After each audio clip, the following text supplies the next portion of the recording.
नमस्कार दोस्तों चुनाव के भीतर या तो कोई नायक होगा या फिर कोई खलनायक होगा। चुनाव का मजा तो तभी है या फिर ये कहे कि चुनाव की जरूरत देश के भीतर शायद किसी एक नायक को तलाशने की होती है या फिर ये कहे कि खलनायक को निशाने पर लेने की होती है।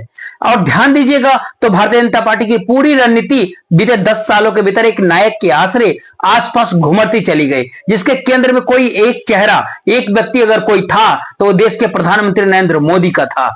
2014 से लेकर के 2024 तक आप हर चुनाव को टटोलते जाइए, आपको एवरेज औसतन हर चुनाव के भीतर जो विधानसभा के चुनाव होते हैं, जो स्टेट के इलेक्शन होते हैं, उसमें कम से कम 7 रैलियां प्रधानमंत्री नरेंद्र मोदी की कमोबेश हर राज्य के भीतर, हर चुनाव के भीतर नजर आए हैं। लोकसभा चुनाव के भीतर तो कहिए ही मत, दर्जनों की संख्या में नहीं बल्कि एक है कि सैकड़ों की संख्या में प्रधानमंत्री नरेंद्र मोदी देश के अलग अलग कोने में रैली करते हैं। अलग राज्य मतलब छोटे राज्य हो, बड़े राज्य हो, मध्यम राज्य हो, औसतन करीब करीब 7 चुनावी रैली देश के प्रधानमंत्री नरेंद्र मोदी की जरूर रही है। हालांकि कई जगहों पर यह रैली करीब करीब 25 तक पहुंची है, जैसे उत्तर प्रदेश होता है, जैसे बिहार होता है। लेकिन ध्यान देने वाली बात यह है कि लोकसभा चुनाव के बाद ऐसा क्या कुछ हो गया कि प्रधानमंत्री नरेंद्र मोदी का चेहरा एक झटके में ही राज्यों के चुनाव से गायब होने लगा और ये खुलेआम खुले तौर पर जो जम्मू कश्मीर के भीतर भी नजर आया और हरियाणा के विधानसभा चुनाव में तो खास तौर पे नजर आया। हरियाणा के विधानसभा चुनाव में 4 रैलियों के बाद प्रधानमंत्री नरेंद्र मोदी कहीं पर भी नहीं थे और ये लगातार इस बात की कयास लगाए जा रहे थे कि दरअसल देश के प्रधानमंत्री नरेंद्र मोदी हरियाणा के विधानसभा चुनाव छोड़ करके भाग चुके हैं। भागना नहीं बल्कि ये कहे कि एक रणनीति है क्या, क्योंकि सत्ता विरोधी हवा जिस भी राज्य के भीतर भारतीय जनता पार्टी की सरकार होती है वो डबल इंजन के आश्रय नहीं बल्कि कहे कि बड़े पावरफुल इंजन के आश्रय दिल्ली से चलाई जाती है। और इस बात का एहसास राज्य के हर नेताओं को है, विपक्ष के हर नेताओं को है, वोटरों को भी है। लेकिन राज्य के भीतर जितनी भी विकास की योजनाएं होती है उसके पीछे राज्य का मुख्यमंत्री नहीं बल्कि ये कहे कि दिल्ली की सत्ता यानी देश के प्रधानमंत्री नरेंद्र मोदी की मौजूदगी आती है, नजर आती है। इसीलिए कमोबेश अपने तमाम यात्राओं के दौरान बीते 10 सालों के भीतर इस बात को जानकर के आपको काफी हैरानी होगी, इस भारत देश के करीब करीब 2627 परियोजनाओं का उद्घाटन उन्होंने बीते 10 सालों के भीतर कर दिया है, जो राज्य दर राज्य अलग अलग होती है। कहां कहीं पर फीता काटना है, कहीं पर उद्घाटन करना है, कहीं पर सब कुछ देश के प्रधानमंत्री नरेंद्र मोदी के आसपास ही घूमती रही। चाहे छोटी से छोटी जगह क्यों ना हो, कोई केंद्र शासित प्रदेश ही क्यों ना हो, वो चंडीगढ़ भी हो सकता है, वो इस भारत के भीतर यानी देश के भीतर के किसी भी राज्य का कोई एक छोटा सा शहर भी हो सकता है, वो जबलपुर भी हो सकता है, वो दिल्ली हो सकता है, वो कोई भी राज्य के भीतर जब इस तरह की परिस्थिति प्रधानमंत्री नरेंद्र मोदी को लेकर के देश के भीतर उमड़ रही हो, इस भारत देश के तमाम नीतियां प्रधानमंत्री नरेंद्र मोदी के आसपास घुमरती हो, तब ये सवाल विपक्ष के सामने हमेशा से रहेगा कि निशाने पर वो लेगी तो देश के प्रधानमंत्री नरेंद्र मोदी को लेगी। और ध्यान देने वाली बात यह है कि जब महाराष्ट्र के भीतर चुनाव हो रहे हैं, जब देश के प्रधानमंत्री नरेंद्र मोदी महाराष्ट्र चुनाव के बीच में छोड़कर चले जाते हैं, दरअसल ये उस रणनीति का एक हिस्सा होता है जिसमें सत्ता विरोधी हवा या फिर विपक्ष के ताने जो कि सीधे सीधे तौर पर देश के प्रधानमंत्री नरेंद्र मोदी के ऊपर यूं कहे कि लगाए जाते हैं, उसका जवाब देने के लिए खुद देश के प्रधानमंत्री नरेंद्र मोदी नहीं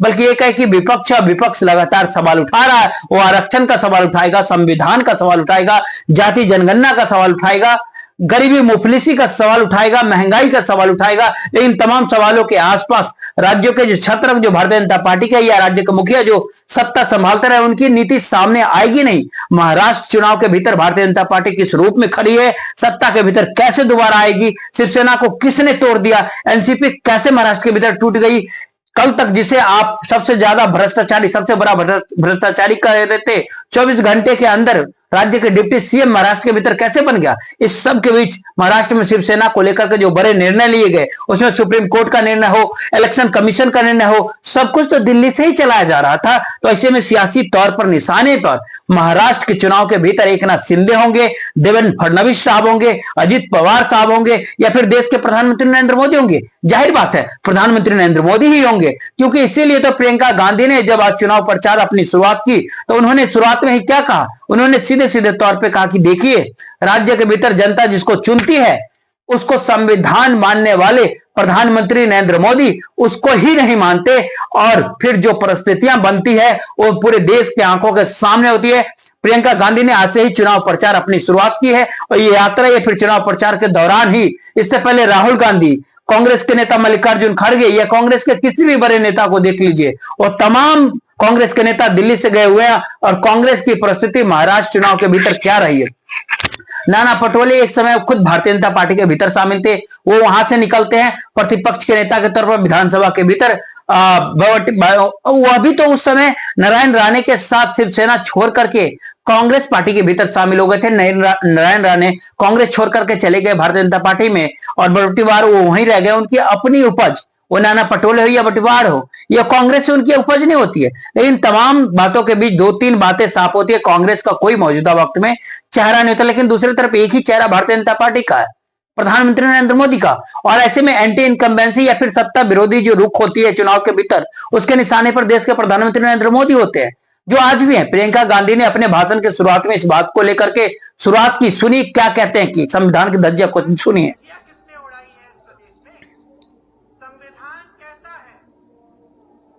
जनता के हाथों में सबसे बड़ा औजार है, सबसे बड़ी शक्ति है। क्या है ये शक्ति?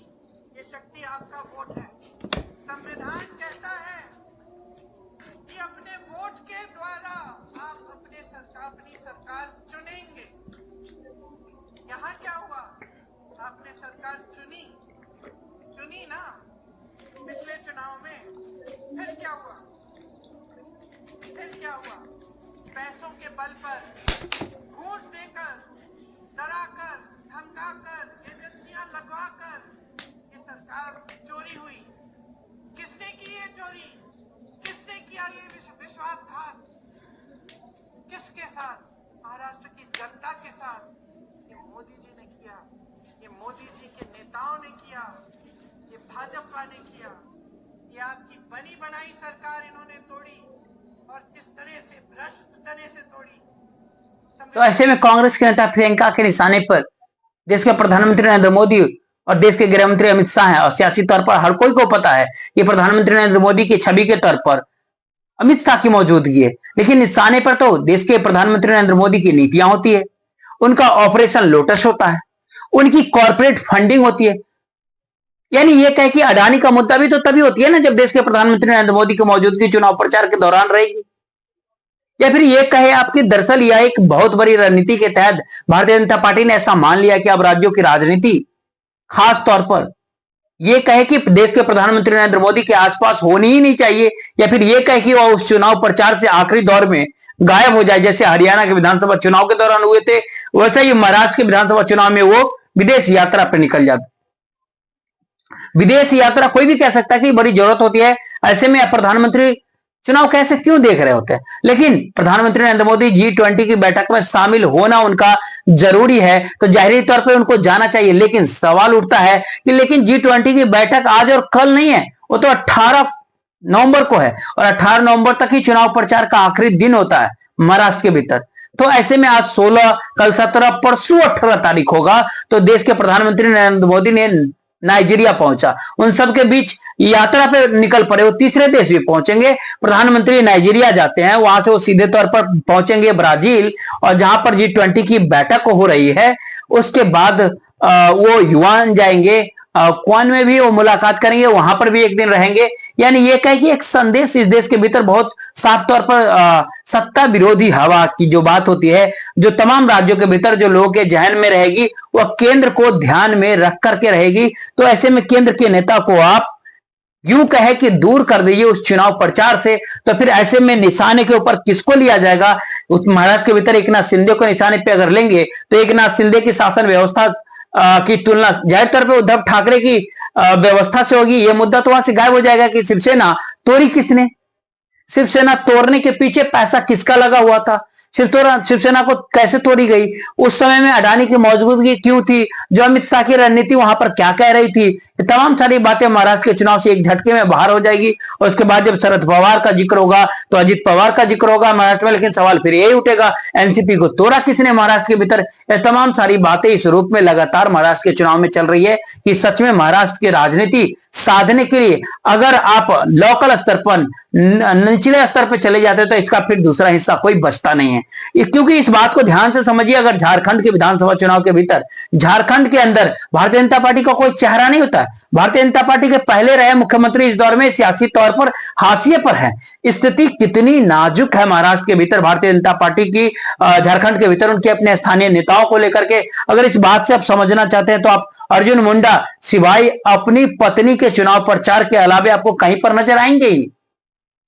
उनकी मौजूदगी पूरे राज्य के भीतर नजर नहीं आएगी। रघुवर दास तो राज्यपाल बना दिए गए, उनके परिजन को टिकट दे दिया गया, लेकिन रघुवर दास पिछली बार चुनाव हार गए, बतौर मुख्यमंत्री चुनाव हार गए थे। तो फिर बाबूलाल मरांडी, ऐसे में बाबूलाल मरांडी की बात अगर करें तो उनकी स्थिति ये होती है, जो गिरिडीह का इलाका होता है जहां से वो चुनाव लड़ते हैं, धनबाद के इलाके के भीतर भारतीय जनता पार्टी के एक निर्दलीय निरंजन राय खड़े होते हैं। काफी संपत्तिवान व्यक्ति हैं, काफी धनी व्यक्ति होते हैं, 100 करोड़ से ज्यादा की संपत्ति होती है उनकी। और आज उनको मनाने हेलीकॉप्टर से बाकायदा हेमंत बिस्व शर्मा और वहां के गोंडा के जो विधायक होते हैं निशिकांत दुबे, वो दोनों पहुंचते हैं।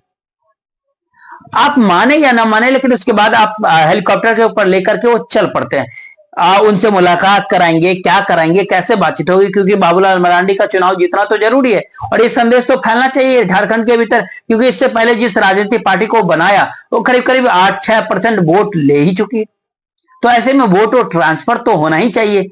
व्यक्ति की महत्ता सियासी तौर पर उसके वोट बैंक से होती है और वोट बैंक साथ में जुड़ना चाहिए। लेकिन सवाल है कि झारखंड के विधानसभा चुनाव के भीतर अगर कोई चेहरा नहीं है भारतीय जनता पार्टी का, तो कौन सा चेहरा है? हेमंत बिस्व शर्मा, असम के मुख्यमंत्री, और मध्य प्रदेश के मुख्यमंत्री रहे शिवराज सिंह चौहान, जो लाडली बहना के जरिए जो उनकी लोकप्रियता चरम पर गई, और उनको भुनाने के लिए दोनों नेता शुरू से पहले दिन से ही डेरा डाले हुए हैं झारखंड के भीतर।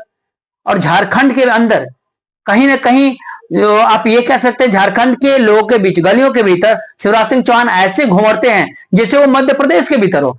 कुछ उसी अंदाज में उनका मिलना जुलना, संभलना, बात करना। एक संदेश इस दौर में बहुत साफ है कि 3 बातें भारतीय जनता पार्टी के भीतर, जो जिन नेताओं की है या फिर जो प्रभावी छत्रक के तौर पर भारतीय जनता पार्टी के भीतर हैं, या फिर ये कहे कि प्रधानमंत्री नरेंद्र मोदी को लेकर के जो नेगेटिव बातें सियासी तौर पर चुनाव प्रचार के दौरान विपक्ष को कहीं ना कहीं ऑक्सीजन देने का जो काम करती है, उन तमाम बातों के अनुरूप एक नई रणनीति बनाई जिसमें प्रधानमंत्री नरेंद्र मोदी निकल पड़े। और वहीं दूसरी तरफ जो चेहरे, जो लोग हैं, वो अपनी अपनी लोकप्रियता के आश्रय लोगों के बीच घूमते चले जाए। एक बात आपको देखिए, छोटी सी वीडियो क्लिप देखिए शिवराज सिंह चौहान की।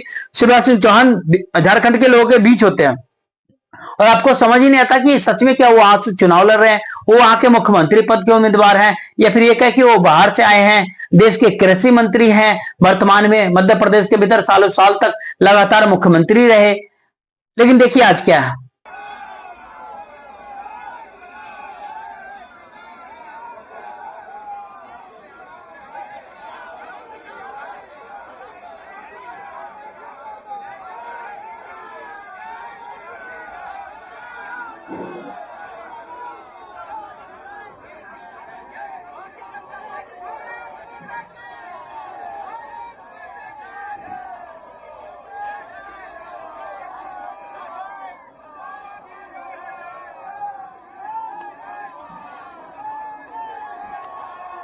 देख रही अब शिवराज सिंह चौहान को देख करके अब कोई इस बात का आरोप नहीं लगा सकता कि दरअसल झारखंड के भीतर गोंडा जैसे जगह के ऊपर अडानी के पावर प्लांट के पीछे कौन खड़ा है। जो रॉ मटेरियल जो भी, या फिर ये कह कि जो कच्चा खनिज पदार्थ है वहां पर जो माइनिंग की परिस्थितियां हैं, जो खनिज की परिस्थितियां हैं, अगर उसके पीछे केंद्र अगर एनओसी देता है, उसके पीछे हेमंत बिस्व शर्मा या शिवराज सिंह चौहान के नाम तो कोई नहीं लेगा।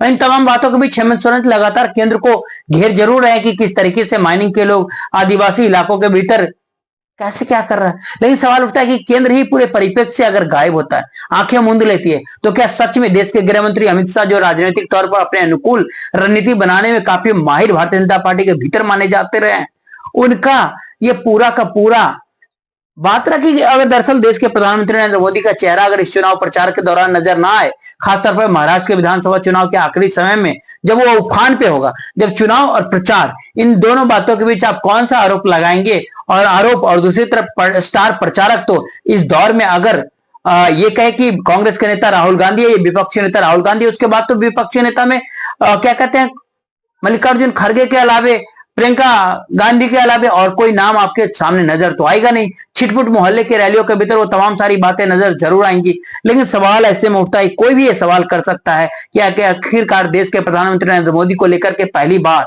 आरएसएस ने, संघ ने ही इस बात को कहा था कि दरअसल अब सत्ता विरोधी हवा या प्रधानमंत्री नरेंद्र मोदी के चेहरे के आश्रय या एक व्यक्ति के इर्द गिर्द भारत के सत्ता गिराने या फिर परिवर्तन करने की दिशा में नहीं, बाकायदा एक लेख लिखा गया था जो संघ के उपज होती है। लेकिन ऐसे में सवाल उस बात से आगे की है, आखिरकार कौन सी परिस्थिति है देश के भीतर जिसको विपक्ष के नेता तुरंत हाथों हाथ ले लेता है, और जब जब देश के प्रधानमंत्री नरेंद्र मोदी बोलते हैं, देखिए प्रधानमंत्री नरेंद्र मोदी की हर स्ट्रेटेजी, हर नीतियां राहुल गांधी निशाने पर लेते हैं। इससे पहले भी आपको दिखाए कि प्रियंका गांधी निशाने पर लेते रहे प्रधानमंत्री नरेंद्र मोदी को। प्रियंका गांधी ने इस बात का भी जिक्र किया कि मंच से खड़े होकर के प्रधानमंत्री नरेंद्र मोदी और अमित शाह ये बात तो कम से कम बोल तो दे कि 50% आरक्षण की सीमा रेखा वो तोड़ देंगे, वही बात बोल तो दे, या फिर ये कह दे कि कास्ट सेंसस जाति जनगणना करवा देंगे, कह तो दे इस बात को। यानी उनके निशाने पर भी कोई दूसरा व्यक्ति नहीं, कोई दूसरा शख्स नहीं, बल्कि देश के प्रधानमंत्री नरेंद्र मोदी हैं, देश के गृह मंत्री अमित शाह हैं जो इस प्रचार से गायब होते हैं, या फिर आज चले गए दोपहर के करीब 1 बजे के आसपास, और जाने से पहले भी देश के प्रधानमंत्री नरेंद्र मोदी कोई कार्यक्रम के भीतर जाते। वर्ल्ड प्रेस डे होता है, हिंदुस्तान टाइम्स जिस समय भारत आजाद नहीं हुआ था तब भी निकल रहा था, या फिर ये कहे कि तभी से निकलना शुरू हुआ। 100 वर्ष उस यात्रा के पूरे हो चुके हैं, और दिल्ली के भीतर प्रधानमंत्री नरेंद्र मोदी ने मतलब तमाम सारी बातों के बीच प्रधानमंत्री ने जिन नीतियों को परोसते हैं लगातार, आज अगर जाहिर सी बात है कि अगर वो चुनाव प्रचार कर रहे होते तो फिर विपक्ष के नेता, कोई भी नेता, विपक्ष का कोई भी नेता उस भाषण के जरिए हो या सोशल मीडिया के जरिए हो या ट्वीट के जरिए हो उनके निशाने पर ले लेता, क्योंकि उन्होंने अपने भाषण के भीतर कमाल की बातें करते हैं। उन्होंने अपनी भाषण के भीतर कहा कि दरअसल जो पॉलिसी वो बनाते हैं उस पॉलिसी के आश्रय लोगों का पैसा बच रहा है, और तमाम सारे पैसे हजारों करोड़ रुपए में होते हैं, या ये कहे कि लाखों करोड़ रुपए में होते हैं। यानी ये कहे कि इस भारत देश की आर्थिक स्थिति में, इकोनॉमी में जो मौजूदा समय की परिस्थितियां होती है उसके भीतर पहली बार ऐसा होता है कि असमानता बढ़ती है, गरीबी बढ़ती है, बेरोजगारी बढ़ती है, महंगाई बढ़ती है, रुपया करेंसी के तौर पर काफी नीचे गिर गया है, बाजार के भीतर जो खरीद हो रही है वो इस समय में रईसों के लिए कार की खरीद भी सबसे कम हुई है, देश छोड़कर के भागने वालों की संख्या भी बढ़ चुकी है। अब इस सबसे हटकर के अगर बात करें, देश के प्रधानमंत्री नरेंद्र मोदी ने आज कमाल की बातें कही, ये बात बोलते हैं कि उनकी हर नीति से कितना पैसा देश में, देश की जनता का बच जाता है, या फिर जनता को इस बात को सोचना चाहिए, उनको सोचना पड़ेगा कि अगर उनके घर के भीतर, उनके रसोई घर में एक घर में एक शौचालय बन गया तो शौचालय के जरिए क्या सच में 70,000 रुपये बच जाते हैं? नल से जल के जरिए जो पानी पहुंचती है वो 10,000 रुपए की बचत हो जाती है, क्योंकि वो बीमार नहीं पड़ते हैं। लोगों को इस बात के लिए सोचना पड़ेगा। एलईडी लग गया तो आपके 20,000 करोड़ रुपए इस भारत देश के एक झटके में कैसे बच जाता है। एक पल के लिए देखिए कि प्रधानमंत्री नरेंद्र मोदी ने जो बात कही, तब आप समझ पाएंगे क्यों प्रधानमंत्री नरेंद्र मोदी विपक्ष के नेताओं के निशाने पे आ जाएंगे चुनावी प्रक्रिया से, वो इस दौर में क्यों बाहर चले जाते हैं। देखिए जरा। लीकेज रुकी है, उससे देश के 3.5 लाख करोड़ रुपए बचे हैं। आयुष्मान भारत योजना के तहत मुफ्त इलाज से गरीबों के 1,10,000 करोड़ रुपए बचे। जन औषधि केंद्रों में 80% डिस्काउंट पर मिल रही दवाइयों से नागरिकों के 30,000 करोड़ रुपए बचे। स्टेंट और नी इम्प्लांट की कीमतों को नियंत्रित करने से लोगों की हजारों करोड़ रुपए बचे। उजाला स्कीम से लोगों को एलईडी बल्ब से बिजली बिल में 20,000 करोड़ रुपए की बचत। स्वच्छ भारत अभियान, स्वच्छ भारत मिशन के कारण बीमारियां कम हुई और इससे गांवों में हर परिवार के करीब 50,000 रुपए बचे। यूनिसेफ का कहना है कि जिस परिवार के पास अपना टॉयलेट है उसके भी करीब 70,000 रुपए बचे हैं। साथियों, जिन 12 करोड़ लोगों के घर पहली बार नल से जल आया है, WHO ने उन पर भी एक स्टडी कराई है। अब साफ पानी मिलने से ऐसे परिवारों को हर साल 10,000 रुपए से ज्यादा की बचत हुई है।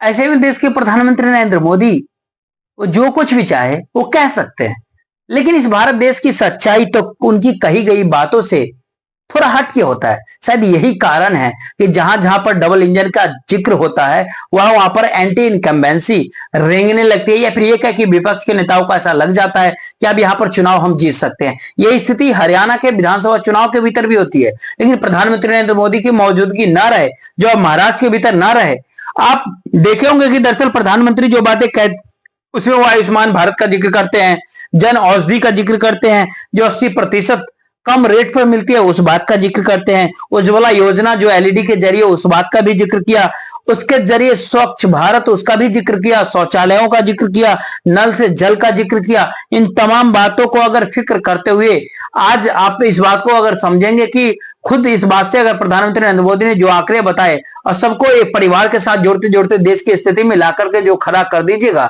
तो ऐसे में इस बात को समझ करके हैरानी होगी कि एक रकम करीब करीब 8-8.5 लाख करोड़ रुपए की रकम होती है इस भारत देश के नजरिए से। लेकिन इसके दूसरे पहलू को देखिए, आप इस बात का जब औसतन देखेंगे, इस बात की खबर आप पढ़ेंगे, तो बीते 3 सालों के दौरान, 3 साल का बात इसलिए केवल आपसे बता रहे हैं क्योंकि एकनाथ शिंदे 2022 के भीतर महाराष्ट्र के भीतर आते हैं, उसके बाद अभी 2024 से पूरा 3 वर्ष का पूरा समय नहीं हुआ है। अगर इस दौरान को आप बातें को परखे तो इस देश की प्रति व्यक्ति जो आय होती है वो 94,000 से बढ़कर के 1,06,000 रुपए तक पहुंची, यानी ये कह कि करीब 12,000 रुपए प्रति व्यक्ति की आय बढ़ी है। और प्रति व्यक्ति की आय जो बढ़ती है वो पूरी इकोनॉमी के दायरे में इस भारत देश की जनसंख्या को लेकर के ही बढ़ती है, और उसके ऊपर जब आप राज्यों के भीतर लाते हैं तो ऐसे में महाराष्ट्र के भीतर करीब 1,40,000 से बढ़कर के 1,63,000 पहुंच चुकी है, लेकिन झारखंड के भीतर ये 57,057,000 से बढ़कर के 65,000 65,000 तक पहुंची है। यानी इस भारत देश के पर कैपिटा इनकम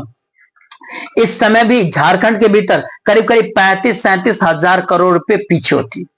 लेकिन बात तो प्रधानमंत्री नरेंद्र मोदी जिक्र पूरे देश भर का करते हैं। इसके बाद जब परिस्थितियों को थोड़ा और नजदीक से समझे और आसान भाषाओं में समझे, जो वित्तीय घाटा होता है वो करीब करीब बढ़ते बढ़ते करीब 3% दोनों राज्यों के भीतर आ गया है, जो अपने तौर पर कैपिटल पर कैपिटा इनकम और इन्वेस्टमेंट जो किया जाता है उस हिसाब से महाराष्ट्र के भीतर और झारखंड राज्य के भीतर दोनों की स्थिति पिछले दौर के तुलना में इस दौर में कमजोर पड़ चुकी है। जो पिछले पूरे जो कर्ज होता है वो कर्ज इस मायने में काफी महत्वपूर्ण होता है कि कर्ज करीब करीब जो पूरा का पूरा जीएसटी भी जो होता है महाराष्ट्र के भीतर वो करीब 17% को पार कर जाता है और झारखंड के भीतर करीब 30% से ऊपर जाती है।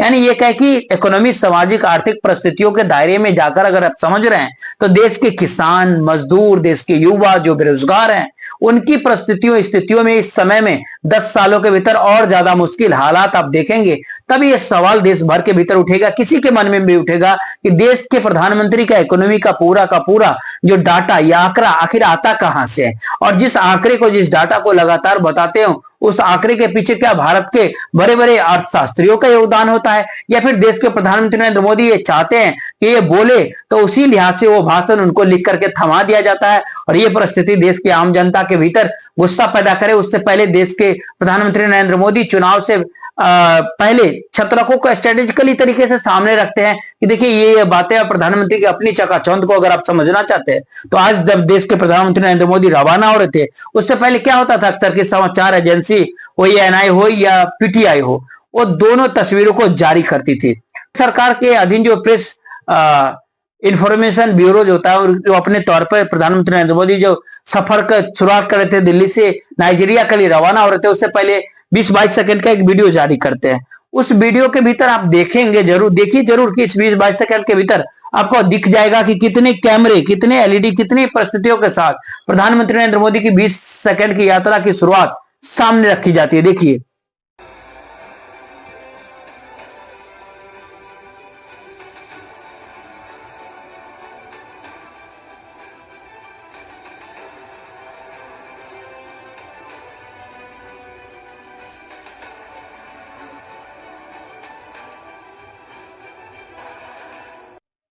तो ऐसे में महाराष्ट्र का चुनाव प्रचार अगर चाहते प्रधानमंत्री तो 2 दिन तक और कर सकते थे, लेकिन उन्होंने नाइजीरिया जाना ज्यादा जरूरी समझा। हाँ, सही बात है, अंतर्राष्ट्रीय तौर पर जितनी बड़ी हलचल इस दौर में हो रही है वो अपने आप पर काफी महत्वपूर्ण है। खास तौर पर ये कहे कि इस दौर में अमेरिका के भीतर ट्रंप का आना, इस बात का क्या असर होगा, इस पर भी कल बात करने की प्रयास करेंगे। लेकिन दरअसल इस बात को समझिए, प्रधानमंत्री नरेंद्र मोदी का इस उड़ान से पहले झारखंड के भीतर और महाराष्ट्र के भीतर क्या कुछ छोड़ के गए। वो सबसे ज्यादा बेरोजगारी की परिस्थितियों को छोड़कर जाते हैं। सबसे बुरी हालत में किसान देश का, खास करके सोयाबीन, कॉटन और जो मिल्क प्रोडक्ट जो तैयार करते हैं उससे जुड़े हुए किसानों की भी बदहाली वो पीछे छोड़ करके गए हैं देश के प्रधानमंत्री नरेंद्र मोदी। इस दौर में अगर आप ध्यान देंगे तो विदर्भ का इलाका हो महाराष्ट्र के भीतर, या फिर मराठवाड़ा का इलाका हो, या बाकी महाराष्ट्र का हिस्सा, सबसे ज्यादा किसानों की दुर्दशा यहां पर हो रही है। और लागत भी नहीं मिल पाने की वजह से और कर्ज में डूबते लगातार जाने की वजह से इतनी बड़ी संख्या में देश के किसान, देश के युवा, देश के मजदूर इस दौर में जिंदगी न जीने के निर्णय लेने की दिशा में आगे बढ़ चले। जो तादाद बढ़ते बढ़ते इस बार करीब करीब करीब बीते साल में जो है 2851 तक पहुंच गए। जो विदर्भ 1439, मराठवाड़ा 1088 और बाकी हिस्सों के भीतर करीब करीब 400-500 किसान की संख्या होती है। न्यूनतम मजदूरी का सवाल देश के भीतर उलझन भरा होता है। इसी समय में जो देश के अलग अलग कोऑपरेटिव्स के जरिए काम जो मिलता था, काम जो होता था, वो राजनीतिक तौर पर लोकल स्तर पर रास्ता दिखाते भी थे। इस दौर में कोऑपरेटिव मंत्रालय अमित शाह के हाथ में होता है, देश के गृह मंत्री के हाथ में होता है। और कोऑपरेटिव जो होता है उसके भीतर का जो अलग तरीके से ऑर्गेनाइज तरीके से जो किया जाता है। और इस सबके बीच जो एक उलझन महाराष्ट्र के विधानसभा चुनाव के भीतर उन तमाम लोगों के सामने ज्यादा बड़ी चुनौती हो गई है जो ये सोचते रहे थे कि स्टेट लेवल पे तो उनको अपने पॉलिटिशियन के जरिए, अपने राजनीतिक नेताओं के जरिए रास्ता मिल जाएगा। संयोग से वह भी हाथ दिल्ली के भीतर खिसक कर आ गए और दिल्ली ने कहा कि अब चुनाव प्रचार अब नहीं करेंगे, आप लोग अपने तौर पे लड़िए, क्योंकि इस बात का जवाब दे पाने की स्थिति में विपक्ष के नेता होंगे नहीं। और शायद इस बात के लिए आप ध्यान दीजिएगा, इस दौर में तो स्टेट की, राज्य की इमेज, राज्य की पहचान और राज्य की भीतर भारतीय जनता पार्टी के नेताओं की इमेज, पहचान दिल्ली के भीतर बैठे हुए नरेंद्र मोदी और अमित शाह की तुलना में अच्छी होती है। सियासी तौर पर अगर चुनाव छत्रक भारतीय जनता पार्टी के लड़ने लगे, अपने गवर्नेंस के आश्रय लड़ने लगे तो फायदा हो जाता है भारतीय जनता पार्टी को। फिर वो मुद्दा गायब हो जाता है जो सत्ता विरोधी या एंटी इनकम्बेंसी मुद्दा रहता है राज्य के भीतर। इस स्ट्रेटेजी को अपने तौर पर अपनाया गया और शायद इसीलिए हर बड़ा मुद्दा इस दौर में जो लगातार विपक्ष के नेता राहुल गांधी उठाते जा रहे हैं, उसके दायरे में कॉन्स्टिट्यूशन है देश का, उसके दायरे में रिजर्वेशन होता है, उसके दायरे में कास्ट होता है, जाति जनगणना होता है, उसके दायरे में हाशिए पर पड़े हुए देश के लोगों को राहत देने के लिए सामाजिक, आर्थिक, राजनीतिक तौर पर जो तमाम सारी चीजें हैं, ये सारे बातें एक झटके में ही, सारे मुद्दे एक ही झटके में गायब हो जाए, ऐसी व्यवस्था चुनाव प्रचार को लेकर के अगर की जाती है तो दो बात होती है। पहला ये तो देश के प्रधानमंत्री नरेंद्र मोदी का चेहरा और नाम पर वोट देश की जनता देने को तैयार नहीं। इस बात को भारतीय जनता पार्टी मौजूदा में समझ गए, अमित शाह समझ गए, देश के प्रधानमंत्री समझ गए, संघ समझ गए। दूसरी बात, प्रधानमंत्री नरेंद्र मोदी एक छाया के तौर पर देश के भीतर मौजूद रहे। कल तक बाकी नेता छाया के तौर पर थे, अब वो छाया के तौर पर मौजूद रहे चुनाव के भीतर। और सामने आए नेताओं को लेकर के जब तक आप सवाल का ताना बाना इस देश के भीतर बुनना शुरू करें तो बेअसर चुनाव प्रचार के दौरान में आपको नजर आने लगेगा। और यही कुछ देश के भीतर चुनाव प्रचार के दौरान हो रहा है। बाकी खेल तो आप समझ ही रहे हैं। बहुत बहुत धन्यवाद, देखते रहिए। इस वीडियो को शेयर कर दीजिएगा, लाइक कर लीजिएगा, चैनल को सब्सक्राइब जरूर कीजिएगा। जय हिंद।